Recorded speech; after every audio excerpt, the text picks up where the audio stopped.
Nakakatakot ang katahimikan bago ang bagyo. Ngayong sandali, ang dagat sa Persian Gulf ay puno ng tensyon at ang mundo ay naghihintay kung sino ang unang kikilos. Ang United States, sa ilalim ni Trump, ay nagpadala na ng kanilang naval forces bilang tugon sa banta ng Iran na maglabas ng missile strikes. Hindi ito simpleng demonstrasyon ng lakas. Ito ay isang estratehikong paglalaro ng kapangyarihan na maaring magdulot ng pandaigdigang sunog. Ang tanong, bakit ngayon? Bakit sa ganitong paraan?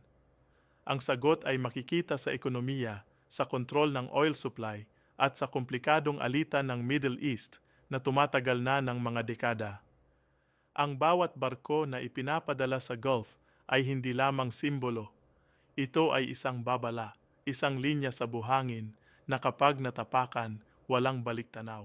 Bilang mga Pilipino na nakakaintindi ng epekto ng geopolitical warfare mula sa Mindanao hanggang sa West Philippine Sea, alam natin kung paano ang mga desisyon ng malalaking bansa ay umaapekto sa ating kapalaran.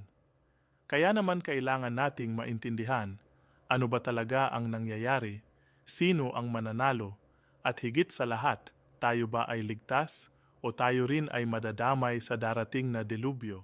Tingnan natin ang mapa ng daigdig ngayong sandali. Ang Persian Gulf, isang manipis na daanan ng tubig na parang ugat ng ekonomiya ng mundo, ay naging sentro ng pinakamabigat na tensyon sa pagitan ng dalawang kapangyarihan, ang United States at ang Iran.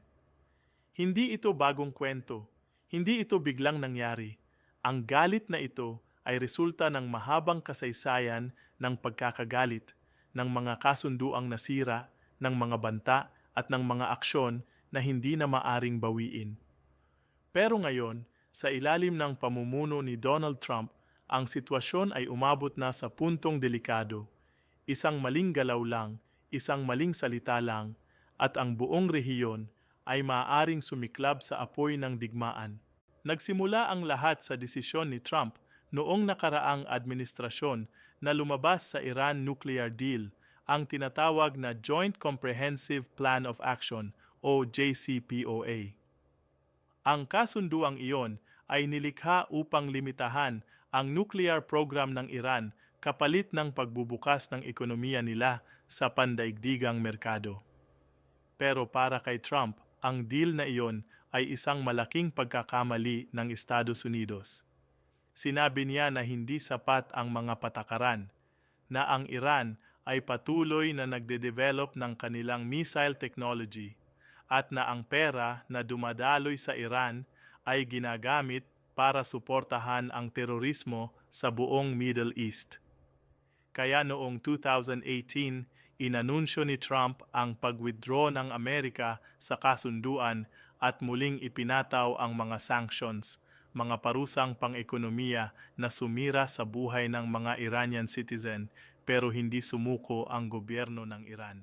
Ang Iran ay hindi tumahimik. Sila ay nag-retaliate sa pamamagitan ng pagpapalakas ng kanilang missile program, ng suporta sa mga allied militias sa Iraq, Syria, Lebanon at Yemen, at ng mga aksyon sa dagat na nakakaapekto sa oil shipments na dumadaan sa Strait of Hormuz.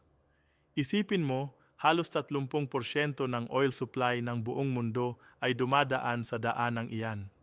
Kapag ang Iran ay nag-decide na isara iyan o atakihin ang mga tanker doon, ang presyo ng langis ay tataas ng walang tigil at ang ekonomiya ng bawat bansa, kasama na tayo sa Pilipinas, ay mararamdaman ang epekto. Kaya ang banta ng Iran na maglabas ng missile strikes ay hindi biro. Ito ay banta sa kapakanan ng buong planeta. Kaya naman ang tugon ni Trump ay mabilis at malakas. Nagpadala siya ng carrier strike group sa rehiyon, mga barko na may kasamang jet fighters, destroyers at submarines na armado ng pinakabagong weapon systems ng Amerika. Ang mensahe ay malinaw, huwag kaming subukan. Pero ang tanong na dapat nating itanong ay ito, effective ba ang ganitong estratehiya? Ang pagpapakita ng military might ay isang lumang taktika ng Amerika. Mula pa noong Cold War, ang doctrine nila ay deterrence. Pigilan ang kalaban sa pamamagitan ng takot, sa pamamagitan ng pagpapakita na mas malakas ka, na kung gugustuhin mong makipaglaban, siguradong talo ka. Pero ang Iran ay hindi Russia, hindi rin sila China. Ang Iran ay isang bansa na sanay na sa sanctions, sanay na sa paghihirap, at ang kanilang kultura at kasaysayan ay puno ng mga kwento ng paglaban kahit walang pag-asa. Ang Persian Empire ay isa sa pinakamatandang sibilisasyon sa mundo, at ang pride ng Iranian people ay malalim na nakatanim sa kanilang identidad. Kaya kahit gaano kalakas ang naval deployment ng Amerika, ang Iran ay hindi susuko lang. Sa halip, ang ginagawa nila ay asymmetric warfare. Hindi sila makikipaglaban ng harapan dahil alam nilang talo sila doon, pero gagamitin nila ang kanilang mga proxy forces, ang kanilang cyber capabilities, at ang kanilang kayang kontrolin ang strategic choke points tulad ng Strait of Hormuz upang makagawa ng pinsala na hindi mo inaasahan.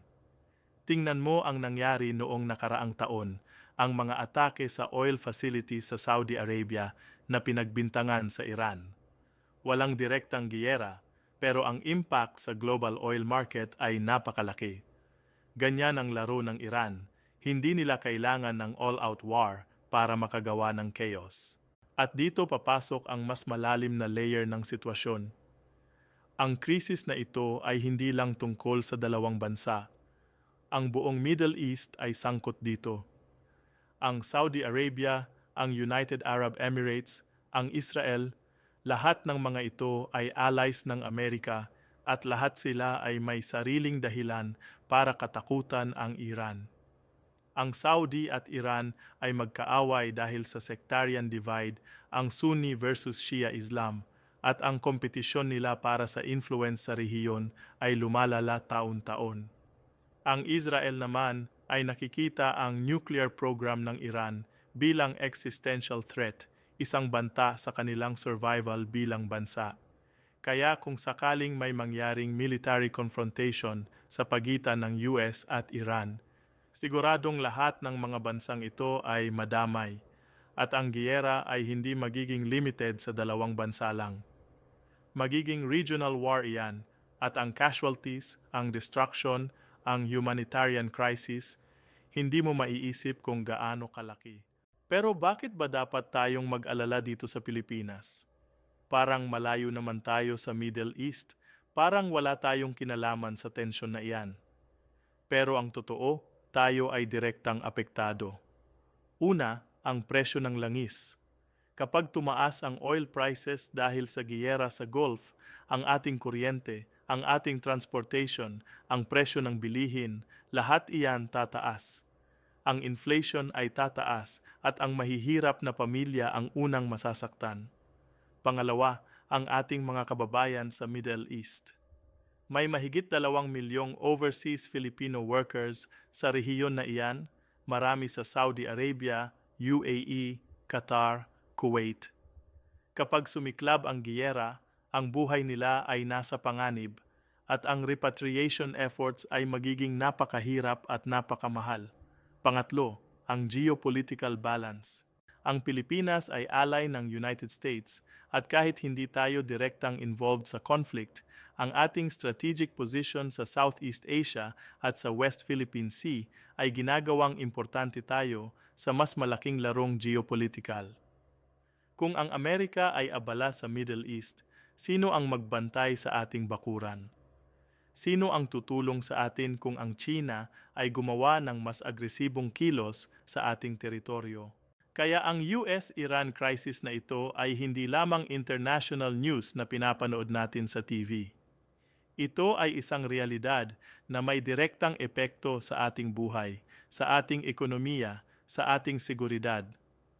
At ang desisyon ni Trump na magpadala ng naval forces bilang tugon sa missile threat ng Iran ay isang decisive move na may long-term consequences. Ang tanong ay hindi lang kung magiging effective ang strategy na iyan sa pag-deter sa Iran, kundi kung ano ang susunod na mangyayari. Magiging all-out war ba ito? Magiging diplomasya at negotiations? O magiging prolonged standoff na magdudulot ng uncertainty sa loob ng mga taon? Ang kasagutan ay nakadepende sa maraming factors, sa pride ng dalawang bansa, sa economic pressures, sa political calculations, at sa kakayahan ng international community na pigilan ang escalation.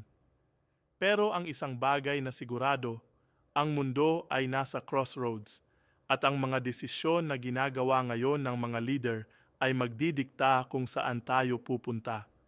Kaya bilang mga mamamayan na may kamalayan, kailangan nating subaybayan ang bawat development, intindihin ang konteksto at maging handa sa kahit anong posibilidad.